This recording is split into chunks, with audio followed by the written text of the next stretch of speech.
Ki te ngahere o Kaingaroa e rua tekau ngā tāngata kua hāmenetia e ngā prihimana I roto I ngā rā nei, mō te kuhu pokono atu ki roto I taua ngahere.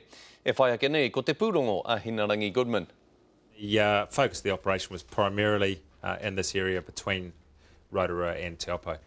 Nā ngā kati a te ture me te kamupene kai tiaki o Timberlands, I mauhere hia auahunga mo te whakatipu taru, me te huhu atu o ngā mahi nanakia, kei te hautū hia ki roto I te ngahere nei. We understand that at this time of year, cannabis is regularly planted out in forests. We've had a number of illegal activities that have been operating within the forest area. Nā te kite anō kua hurihia te ngahere nei, hei wāhi mahi huna, tērā te māharahara, kai hua he tangata ka whara.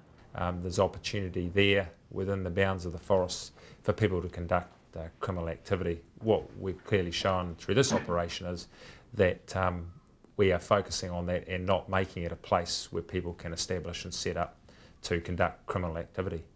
Hai tā te ture anō e hara tēnei I te aukati pū mauake, I te hunga hia ana ki te haere mai ki roto o te ngahere ngai.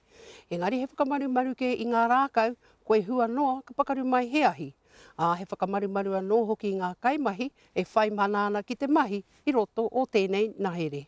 What the police are focused on with the partners and community groups is making the forest a safe place for all users. And this operation is not a one-off operation. It will continue throughout 2011 and 2012. I tēnei wā, whā te kaumārima kua hāmenehia, mo te kore whai raihana ki te haere ki roto o te ngahere o Kaingaroa.